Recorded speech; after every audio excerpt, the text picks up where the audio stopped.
बिस्मिल्लाहिर्रहमानिर्रहीम। अस्सलाम वालेकुम नाज़रीन, आप यूट्यूब चैनल देख रहे हैं। मैं इमरान खान हूँ। बहुत ही अहम ख़बरें हैं और सबसे पहली ख़बर ये है कि इमरान खान साहब के दौरे हुकूमत में या उनकी हुकूमत को जिस वक्त ख़त्म किया गया और पीडीएम की हुकूमत बनाई गई, उस वक्त भी ज़्यादातर लोग ये कहते थे और ये प्रोपेगेंडा किया जाता था कि इमरान खान साहब ने जो दोस्त ममालिक है पाकिस्तान के, उनके साथ ताल्लुकात को ख़राब किया। इमरान खान साहब के ऊपर ये इल्ज़ाम लगाया जाता था कि उन्होंने चाइना के साथ ताल्लुकात को मुतासर किया, सऊदी अरब के साथ ताल्लुकात को मुतासर किया, अमेरिका और यूरोप के साथ ताल्लुकात को मुतासर किया और यूएई के साथ ताल्लुकात को मुतासर किया। लेकिन अब आहिस्ता आहिस्ता चीज़ें खुल रही हैं। इन ममालिक में से किसी ने कोई ऐसी बात नहीं की जो इमरान खान साहब के ऊपर एलिगेशंस लग रहे थे। ख़ुसूसन चाइना ने, सऊदी अरब ने और यूएई ने तो ऐसी कोई बात की नहीं। और अब जो हुकूमत इस दावे के साथ बनी कि वो इन ममालिक के साथ ताल्लुकात को बेहतर करेगी, सवाए अमेरिका के। अमेरिका को इमरान खान को लेकर तहफ़्फ़ुज़ात थे। इमरान खान साहब का इल्ज़ाम ये है कि उस वक्त के जो आर्मी चीफ थे जनरल कमर जावेद बाजवा, वो कहीं लॉबिंग कर रहे थे अमेरिका में इमरान खान साहब के ख़िलाफ़, और उस लॉबिंग के नतीजे में ये साबित किया जा रहा था कि इमरान खान साहब एंटी अमेरिका हैं और बाजवा साहब जो है वो प्रो अमेरिका हैं। तो इस किस्म के इल्ज़ामात इमरान खान साहब की जमात की जानिब से और उनकी जानिब से लगाए गए। इसके बारे में कुछ फैक्ट्स भी उन लोगों ने सामने रखे थे। लेकिन दूसरी जानिब जो है वो एक प्रोपेगेंडा लगातार चल रहा था और ये कहा जा रहा था कि इमरान खान साहब ने स्पेशली सऊदी अरब, यूएई और चाइना के साथ पाकिस्तान के ताल्लुकात को ख़राब कर दिया। अब अगर आप देखें, गौर करें कि पीडीएम की हुकूमत बनने के बाद पाकिस्तान ने सऊदी अरब से क्या गेन किया, तो अब तक की इतला ये है कि बहुत सारे वादे मौजूद हैं, लेकिन प्रैक्टिकली ऑन ग्राउंड गुज़िश्ता 2 साल में ये हुकूमत सऊदी अरब से कोई फ़ायदा नहीं ले पाई। आखिरी फ़वाइद बड़े जो हैं वो वही हैं जो इमरान खान साहब के दौरे हुकूमत ने सऊदी अरब से लिए थे, या वही टाइम था जब इमरान खान साहब ने कहा कि जी हमारे कैदियों के बारे में, मेरे जो वहाँ पे ओवरसीज़ पाकिस्तानी काम करते हैं उनके बारे में, उनके रिलीफ़ के बारे में, उनकी नौकरियों की ज़मानत के बारे में, उनके केसेस के बारे में। तो इमरान खान साहब ने कोशिश की थी जो पाकिस्तानी सऊदी अरब में या यूएई में काम करते हैं उनकी इज़्ज़त जो है वो भी बहाल हो और उनके लिए काम करने में आसानियाँ पैदा हों। तो वही चीज़ें हैं और इमरान खान साहब ने कुछ सहूलतें उनसे ली थी, तेल की मद में, पैसों की मद में। मामला उससे आगे कोई बढ़ता हुआ दिखाई नहीं दिया। शहबाज शरीफ साहब ने दावे बहुत बड़े बड़े किए, बहुत बुलंदोबांग दावे किए। $1 अरब से शुरू होकर $10 अरब तक उनके दावे चले गए सऊदी अरब को लेकर, फिर बाद में इससे भी ऊपर चले गए। तो कोई प्रैक्टिकली हमें नज़र नहीं आया कि यहाँ पे पैसा लगा रहे हैं वो लोग, और अगर कहीं वो लगा रहे हैं तो वो कौन से एसेट्स हैं जो उनको बेचे जाएंगे, क्योंकि पाकिस्तान में सरमायाकारी आना तब तक तो मुमकिन नहीं है जब तक कि पाकिस्तानी खुद पाकिस्तान के अंदर सरमायाकारी ना करें। सरमायाकारी के हवाले से मैंने एक पूरा वीलॉग किया था, आपको बताया था कि किसी मुल्क में जब लोग सरमायाकारी करने आते हैं या अपना पैसा किसी मुल्क में कारोबार में लगाते हैं तो वो कौन सी चीज़ें हैं जिनको वो अपने दिमाग में रखते हैं। तो वो चीज़ें जब तक पाकिस्तान में ठीक नहीं होंगी तब तक लोग पाकिस्तान में पैसा नहीं लगाएंगे। तो सऊदी अरब ने पाकिस्तान को क्या दिया? इस हुकूमत की कारकर्दगी नील बटा नील। यूएई ने पाकिस्तान को क्या दिया? इस हुकूमत की कारकर्दगी, चाहे ये पहले पीडीएम 1 हो या पीडीएम 2 हो, इनकी कारकर्दगी नील बटा नील।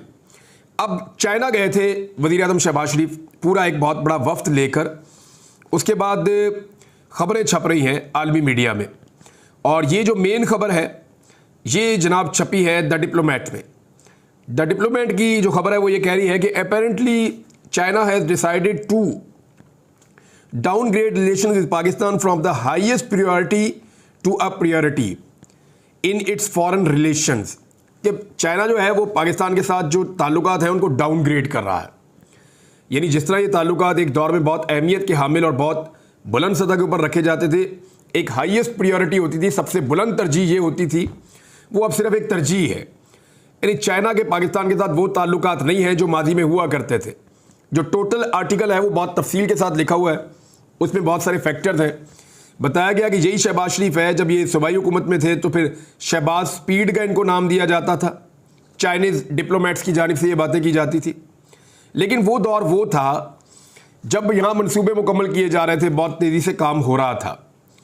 लेकिन वज़ीर आज़म बनने के बाद आपको बहुत सारी और जिम्मेदारियाँ संभालनी पड़ती हैं, तो ऐसा लगता है कि शहबाज शरीफ साहब इस काबिल दिखाई नहीं दिए।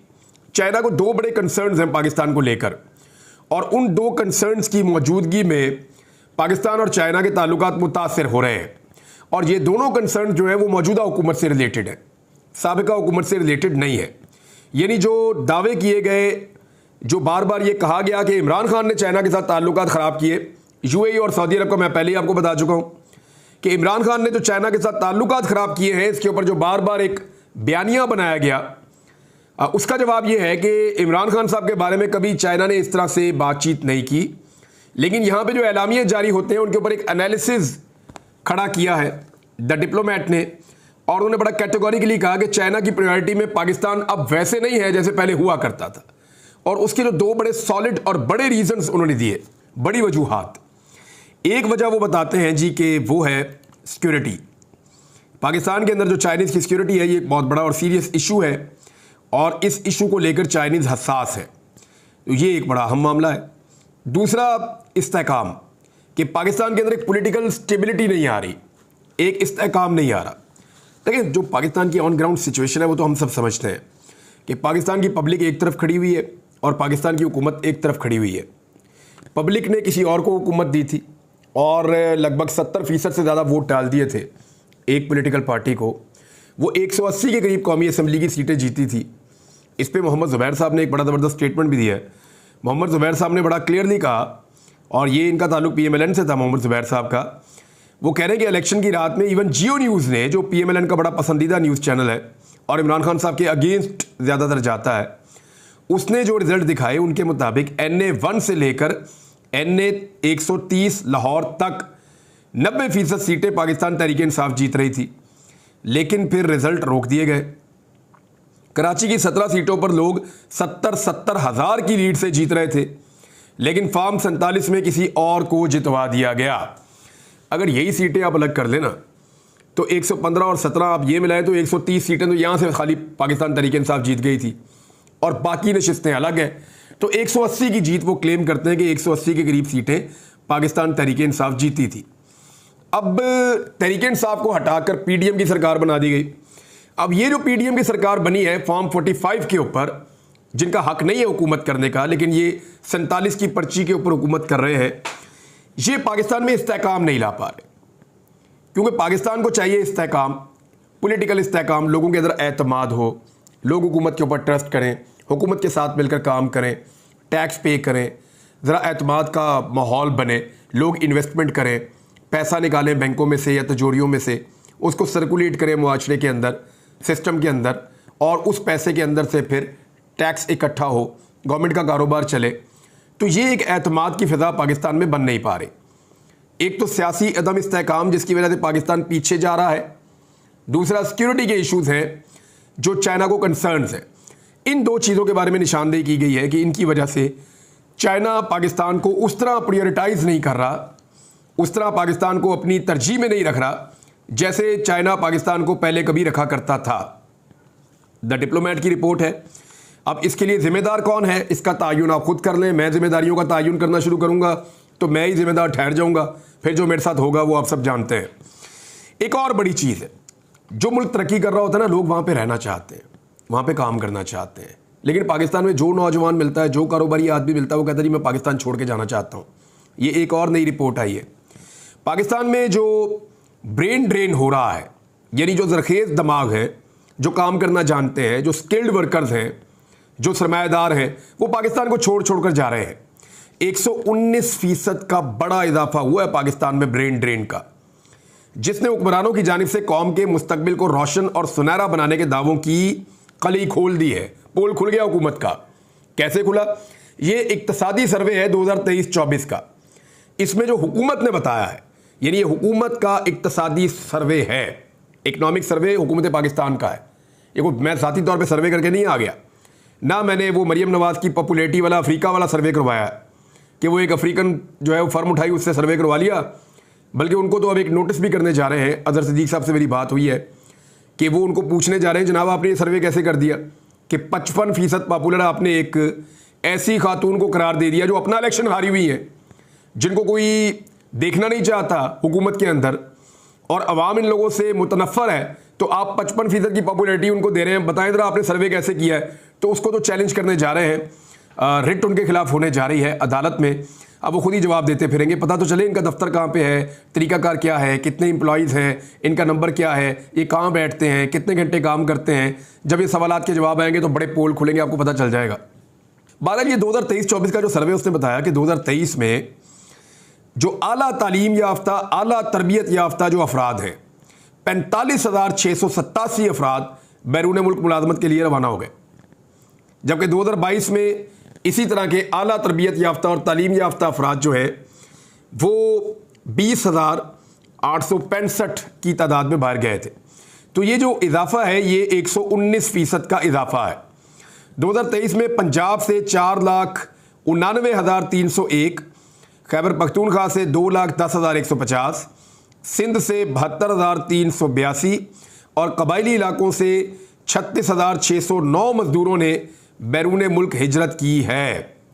माहिरीन का कहना है कि 2021 के आखिर में शुरू होने वाले माशी बहरान के सबब ब्रेन ड्रेन में इजाफा हुआ है। तकरीबन 50% सनती यूनिट जुज़वी या मुकम्मल तौर पर बंद है, जिसकी वजह से मुलाजमतों में बहुत ज़्यादा कमी हुई पाकिस्तान में, और पाकिस्तानी वर्कर जो हैं वो फिर पाकिस्तान छोड़ कर बाहर जा रहे हैं। और सर्वे के मुताबिक मजमूई तौर पे दुनिया के 50 ममालिक में 13.53 मिलियन पाकिस्तानी क़याम पज़ीर हैं। इमरान खान साहब के दौर के अंदर जब हम बात करते थे ना, तो 1 करोड़ से कम इनकी तादाद थी। हम ये कहते थे कि 90 लाख पाकिस्तानी ओवरसीज़ बाहर हैं। 90 लाख का फिगर मुझे अच्छी तरह याद है कि 90 लाख 95 लाख का फिगर होता था, 1 करोड़ से नीचे होते थे। और अब ये 13.53 मिलियन, यानी ये लगभग 1 करोड़ 30 लाख या 35 लाख के करीब पाकिस्तानी जो है वो दुनिया के 50 ममालिक में रहते हैं, जिनमें से 96% पाकिस्तानी खलीजी ममालिक में रोज़गार की सहूलियात हासिल कर रहे हैं। यानी ये जो अरब ममालिक हैं आपके या गल्फ़ की कंट्रीज़ हैं, वहाँ पे 96% पाकिस्तानी है, बाकी सारे यूरोप में, अमेरिका में और बाकी मुल्कों में जाकर रहते हैं। तो नादरीन, ये ब्रेन ड्रेन हो रहा है पाकिस्तान से। डॉक्टर्स जा रहे हैं, इंजीनियर्स जा रहे हैं, सरमायाकार जा रहे हैं, सनतकार जा रहे हैं, टेक्निकल लोग जा रहे हैं, IT एक्सपर्ट्स जा रहे हैं, लॉयर्स जा रहे हैं। तो जो पढ़े लिखे लोग हैं, जो दिमाग किसी मुल्क को चलाने के काम आते हैं, वो पाकिस्तान छोड़कर बाहर जा रहे हैं। बड़ा अनफॉर्चुनेट है, बदकिस्मती है। और ऐसे में सिर्फ ज़हीन लोग बाहर नहीं जा रहे, बल्कि हमारे जो अपने एसेट्स हैं वो भी दांव पर लगे हुए हैं। मिसाल के तौर पर वज़ीर ख़ज़ाना का एक स्टेटमेंट है, मैं आपके सामने रख देता हूँ। और इस स्टेटमेंट को पढ़ने के बाद जो पहली बात मेरे दिमाग में आई वो ये है कि OLX पे ही बेचने से अच्छा है पाकिस्तान को, खुदा न खास्ता। यानी स्टेटमेंट आप देख लें। कमालिया में मीडिया से बातचीत कर रहे थे वज़ीर ख़ज़ाना। उन्होंने कहा जी कि टैक्स टू GDP की मौजूदा शरह 9.5% पायदार नहीं है। खैरात से स्कूल, यूनिवर्सिटीज़ और अस्पताल तो चल सकते हैं, मगर मुल्क सिर्फ टैक्स से चल सकता है। यानी वो ये कह रहे हैं कि स्कूलों को, यूनिवर्सिटियों को और सेहत के और तालीम के इदारों को खैरात से चलाया जाए और मुल्क टैक्स से चलाया जाए। ऐसा नहीं है। दुनिया के फार्मूलाज आप जाके देखें दुनिया कैसे चलती है। और साथ ही उन्होंने ये कहा कि जो टैक्स टू GDP है उसको बढ़ाना पड़ेगा, और टैक्सेस को बढ़ाने के अलावा उन्होंने कहा कि जो छूट दी जाती है, सब्सिडीज दी जाती हैं, उनको ख़त्म करना पड़ेगा। जो बड़ा स्टेटमेंट उन्होंने यहाँ पे दिया, जिस स्टेटमेंट को हेडलाइन भी बनाया गया, तमाम मीडिया हाउसेस ने उसको हेडलाइन के तौर पे उठाया, वो बड़ा स्टेटमेंट ये कह रहा है कि रियासती जो इदारे हैं वो एक बहुत बड़ा मसला बन चुके हैं, और जो खसारा है उसको अवाम बर्दाश्त कर रहे हैं। PIA का खसारा उन्होंने कहा जी 622 अरब रुपए है जो हुकूमत को मुंतकिल हुआ है। फिर वो ये कह रहे हैं कि अगर इस मुल्क ने आगे बढ़ना है और आगे जाना है तो हमें सब कुछ प्राइवेट सेक्टर के हवाले करना पड़ेगा।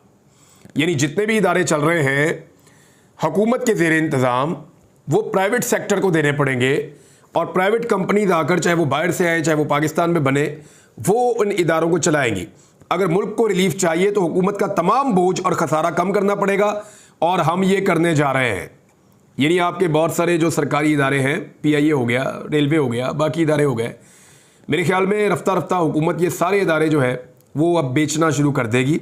बाहर से भी ख़रीदने वाले हो सकता है आ जाए, पाकिस्तान के अंदर से भी ख़रीदने वाले हो सकता है आ जाए, लेकिन जिस तरीके से इन इदारों को चलाया गया है और जो चीज़ें इनके अंदर शामिल कर दी गई हैं, इस तरह तो इनको कोई भी नहीं ख़रीदेगा। क्योंकि पाकिस्तान के अंदर इन इदारों को हुक्मरानों ने अपनी ज़ाती अय्याशी के लिए इस्तेमाल किया है, और इनका सारा स्ट्रक्चर बिगाड़ कर रख दिया है। अगर इनका स्ट्रक्चर तब्दील करना है तो फिर बड़ा ऑपरेशन करना पड़ेगा हर इदारे का, और हर इदारे के अंदर स्ट्राइक होगी, एहतजाज होंगे, तो ये बड़ा लंबा भी एक चक्कर है। लेकिन पाकिस्तान को इससे निकालने के लिए अब इनको यही फार्मूला समझ आ रहा है कि बेच दे। नाज़रीन, आपको गुजरांवाला लेकर जाता हूँ, एक आखिरी खबर है आपको देता हूँ, ज़रा आप मवाजना करके देखें कि एक्चुअली हो क्या रहा है।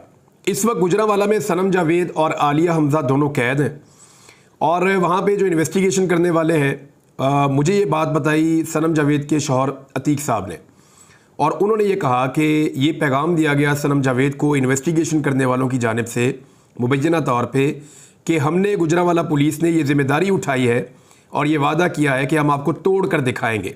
इससे पहले आप लोगों ने 1 साल बर्दाश्त कर लिया, आप लोग नहीं टूटे, आपका हौसला नहीं टूटा, लेकिन गुजरांवाला पुलिस ने ये जिम्मेदारी ली है कि हम आपको तोड़ कर दिखाएंगे। फिर वो बता रही है गाड़ियों के अंदर घंटों बिठाया जाता है, तंदूर की तरह गर्म गाड़ी होती है और बहुत सारी जो है वो तकालीफ दी जा रही है। तो ये तो एक पुलिस का आज़म है। लेकिन दूसरी तरफ एक खबर आपको देता हूँ, हमारे गुजरांवाला के एक ब्यूरो चीफ है, सीनियर जर्नलिस्ट है हाफिज़ शाहिद मुनीर, प्रेस क्लब के ओहदेदार सदर भी रहे हैं।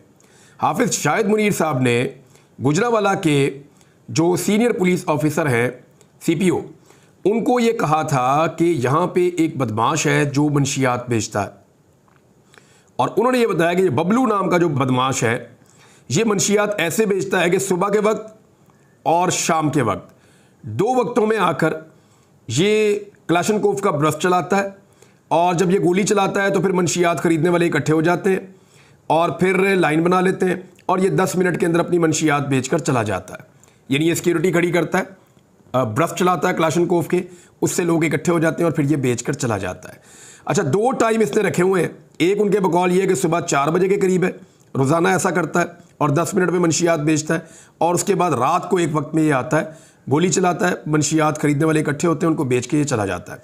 ये बात जब बताई सीनियर पुलिस अफसरान को, प्रेस कॉन्फ्रेंस में बताई, वो ऑडियो मौजूद है मेरे पास, तो हुआ ये कि बजाय उसके ऊपर कोई अमल दरामद किया जाता, उन्होंने कहा जी हम पकड़ लेंगे इसको। और चंद महीने गुजरने के बाद सूरत हाल क्या है, ये ज़रा एक वीडियो छोटी सी आप देख लीजिए। नाज़रीन, आपने ये वीडियो देखी, इसमें हाफिज़ शाहिद मुनीर साहब खुद अपने मोबाइल फ़ोन से बना रहे हैं कि यही जो मंशियात फरोश हैं, बजाय इसके कि उनको पुलिस पकड़ती, वो अब पीछे इनके घर की बैक साइड पे खड़े होकर गोलियां चला रहे हैं, पानी में भी और इनकी दीवारों पे भी, और उन्होंने 9 गोलियां मारी हैं जो आकर इनकी दीवारों पे लगी हैं इनके घर की, और वो इनको हरासा कर रहे हैं। तो पुलिस का काम जो है ना वो ऐसे लोगों को तोड़ना होता है। सनम जावेद और आलिया हमजा जैसी आम औरतों को, ख़वातीन को तोड़ के कोई बड़ा कारनामा राणा अयाज सलीम साहब आप लोग नहीं करने जा रहे। इसको तोड़े, पता चले कि आपने मंशियात फरोशों के खिलाफ कार्रवाई की है। अब तक के लिए इतने, अपना ख्याल रखिएगा, अपने चैनल का भी। अल्लाह हाफ़िज़।